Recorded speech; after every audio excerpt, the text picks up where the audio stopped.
Yan. Basahin ko muna yung basahin ko muna yung statement ni RRD. Yan. Dito, may statement dito si RRD. Ang sabi niya dito, yung mga barko natin nandyan ngayon sa Pag-asa. Saan pa? We will not move an inch backward. Ayoko ngang makipag-away sa China. Ayoko sa lahat. Inuulit ko, may utang na loob kami. Malaki. Malaki ang utang na loob. Buhay ang itinulong niya sa amin. Pero, yung ano naman ang bayan namin, sana maintindihan ninyo. Kung hindi ninyo maintindihan, magkakaroon talaga tayo ng problema. So mga guys, eto, isa yan sa statement ni RRD, no? Isa yan sa statement niya na merong utang na loob meron silang utang na loob sa China, no? At yung kanilang bayan, City of Davao, no? So, babasahin ko yung article mga guys, ha. So, kita nyo, ha? May utang na loob sila. Malaki ang utang na loob nila sa China. At pati yung kanilang bayan, malaki daw ang utang na loob.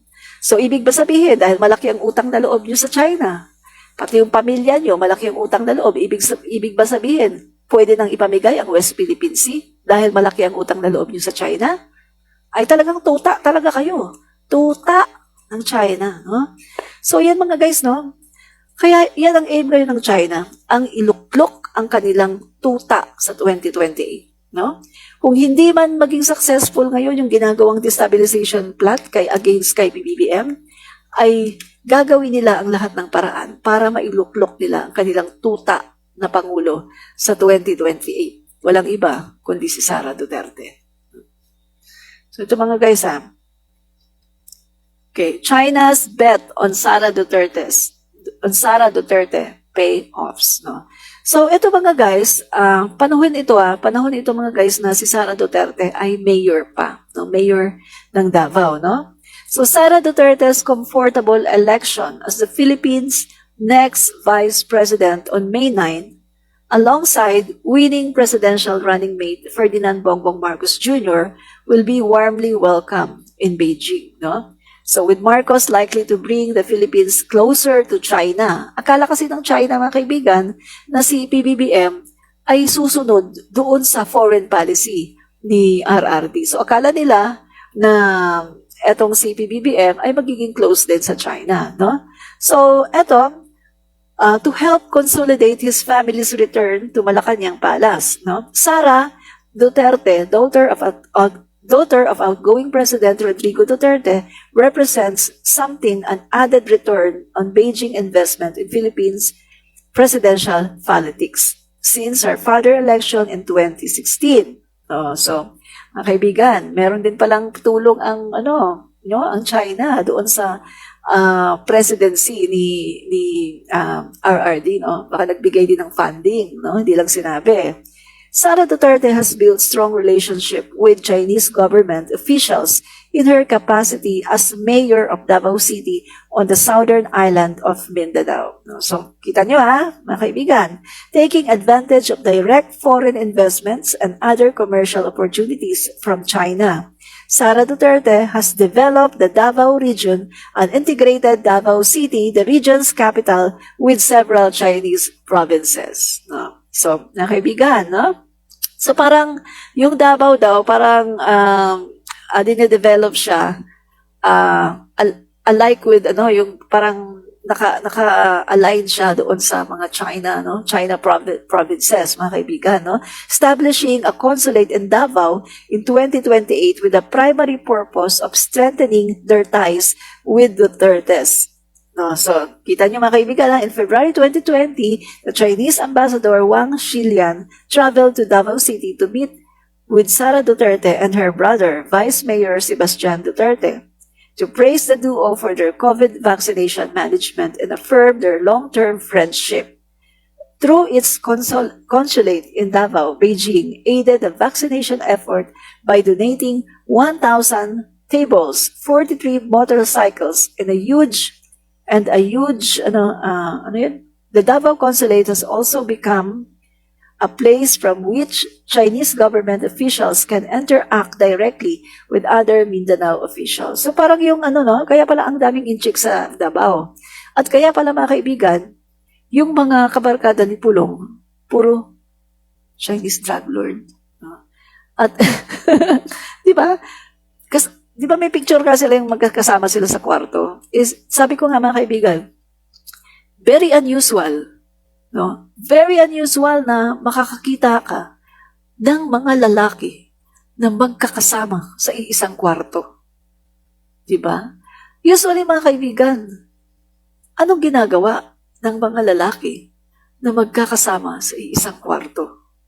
Bakit nasa iisang kwarto sila? Bakit private? Kasi tingnan natin magmarites muna tayo bago natin ituloy. Tingnan niyo mga kaibigan kung mag-iinuman lang, merong mga bar, merong mga resto bar na mag-enjoy pa sila kasi merong mga, may mga sumasayaw, mga dancer, merong mga comedy bar. Di ba? Kung ang purpose nyo mag-iinuman, doon kayo sa mga bar. O dili naman kaya, doon kayo sa isang bahay ng kahit isa sa kanila, no? Pero bakit nasa loob sila ng kwarto? Na alam naman natin mga kaibigan, pupunta ka lang sa kwarto, kayo mga lalaki, kung meron kayong sikretong ginagawa. Mga kaibigan, ano ba ang ginagawa sa kwarto na sikreto? Mga kaibigan, sa tingin ko naman, di lang naman sila matutulog doon, di ba? Kasi siguro naman kung matutulog sila, syempre magre-rent kayo ng iba-ibang kwarto. O kaya kahit sa isang kwarto, dalawa, para may kasama ka sa bed, di ba? Pero, ilan sila? Anim? Anim sila nasa isang kwarto. Kaya sabi ko mga kaibigan, ang naiisip ko lang na pwedeng gawin ng mga lalaki sa loob ng iisang kwarto, no? Private yun Ang naisip ko lang na pwede lang gawin ay ang magpulburon. Kasi kailangan isekreto yun Hindi pwedeng ilabas yun. Di ba? Yun lang ang pwede nilang gawin. Magpulburon. Di naman pwede sigurong nag-aano sila dun. No? 6 sila, mag-aanuhan sila. Di naman siguro pwede. May mga bakla ba doon? Di ba? Hindi rin naman pwedeng mag-iinuman lang. Sabi ko nga, mag-iinuman nasa loob ng kwarto. Malamang, ang ginagawa nila doon, nagpulburon. Kita niyo ba yun, guys? Dali, pakita natin yung picture, Baka hindi niyo pa nakita yung picture na sinasabi ko.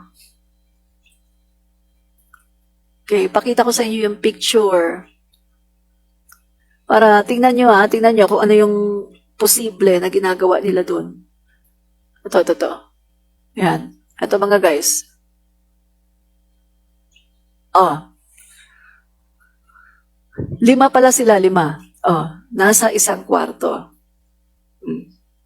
Anong ginagawa nila dyan?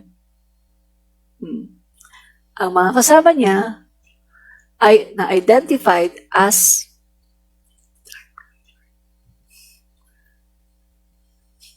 diba?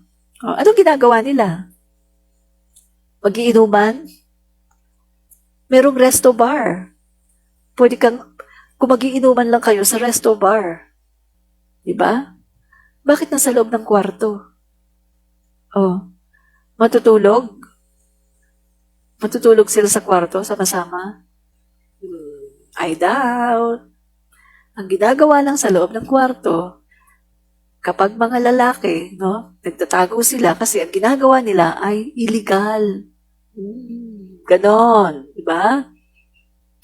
Christina Cadano, Admin Rich, di po ba maraming Pilipino mangingisda ang nangharas ng mga Chinese dyan sa West Philippines noong panahon ni Mao Diggs? Totoo po, tama po kayo, no?